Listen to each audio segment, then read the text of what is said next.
Welcome students, and thanks for coming and checking out this video on the introductory paragraphs. This specific video is going to be on the summary portion of your introductory paragraph.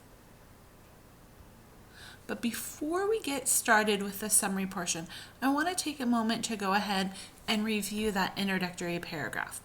So I've brought my 3 minion friends here to help me remind you that there are 3 things that need to go in that introductory paragraph. You should start with the background information, followed by the summary of the text, followed by your thesis. So think 3 minions, 3 pieces to that introductory paragraph. So when we think about the summary of the text, I want you to think about it as a bridge from the background information to your thesis. It's going to explain what the text was about and lead up to the thesis where we're saying what the author was trying to do. If you go back and read that introductory paragraph and it doesn't make sense and the summary does not act as a bridge, make sure to add transitional phrases or to work on your content to make that paragraph flow a little more smoothly. So there are 4 things that you should include in the summary portion of your introduction. The first, you should have a specific date when the text was written or produced. I know that's not always available, but if it is, and if you can find it, please do. And yes, it's okay to research and define the specific date. Sometimes I won't print it on a document for you, and I'm expecting you to do a little bit of research to find out. You should also include the author's full name. You're going to use the author's full name 1 time in your entire paper, and I want that to be in the summary section. The next thing you need to include is what type of document you'll be analyzing in your paper.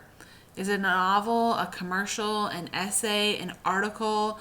Are you looking at a picture, a cartoon? Make sure you state what it is. And then lastly, a brief summary of the text. So really answering the question, what happened in the article, or what is this thing about? Just because there are 4 bullet points here, that does not mean you're going to write 4 sentences. Some students can do this in 1 sentence. Some students will take 3 or 4 sentences to do this. But don't think because there are 4 bullet points means that you need 4 sentences. So let's talk about length. How long should it be? Like I said, does not have to be 4 sentences. It should be at least 1 complete sentence. I want you to think about your paper. Most students, when they write a rhetorical analysis for their AP English class, write 5 to 6 paragraphs. If you have a summary section of your intro that is taking the whole paragraph, that is not really matching up with the rest of the work you're going to do, because most of the paper should be on the analysis.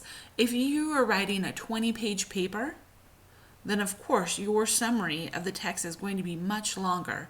But for the purposes of our class, we're going to want to keep it within that first paragraph, and probably if you're hitting 5 sentences, you might want to stop there. So do look and see where you're at. And remember, just because you write 5 sentences, that doesn't mean you're going to get an exceeding. Students that write 1 sentence really well can get an exceeding. So I'm really looking to see that you've captured the content and done it well. So let's take a look at an example. Let's start with an example of a summary of The Catcher in the Rye. So this would be a summary for a rhetorical analysis if I was going to write a 2-page paper or a 3-page paper. So this is just going to be a very small portion of my introductory paragraph. So my sample looks like this. J.D. Salinger first published The Catcher in the Rye in 1951. The novel tells the story of Holden Caulfield's experiences following the death of his brother. These experiences include being sent to Pensy Prep, being kicked out of school, an adventure in the city, and trying to save his sister's innocence. I want you to notice that I have really condensed what happens in the story. If you've read the novel, you know that a ton of things happen, but I've picked out the key things to share with my audience. I'm also kind of going on an assumption that my audience has read The Catcher in the Rye, and I'm just reminding them of the things that have happened, giving them the author's name, and giving them the date that it's published so that we're both on the same page. So you're going to encounter some assignments that require you to write on things that are not text. For example, I could have you write a rhetorical analysis on a ketchup bottle. Okay, I'm probably not going to have you write a rhetorical analysis on a ketchup bottle, but you never know. So our example here of this ketchup bottle, the summary portion of your introductory paragraph would look like this. Heinz has been producing bottles of ketchup, a tomato-based condiment, for almost 150 years. The most modern bottle is clear with a white label and has a white cap at the base. Now notice I've introduced the company because there's not an author for this. It's a company. I've explained that what ketchup is, what the bottle looks like, how long they've been producing ketchup, and a description of what the modern bottle looks like so that my audience understands that I am going to be discussing the most recent bottle. This is 2 sentences. It's short and it does its job. So remember, when you're writing the summary, you're trying to help the audience remember what it looks like or what you read or we read as a class. You want to make sure that you are helping them understand and remember what that was about. And most people just need a short reminder. So your whole paragraph or your whole essay shouldn't be a summary of the text. It's 2, 3, 4, or 5 sentences at the beginning of your paper.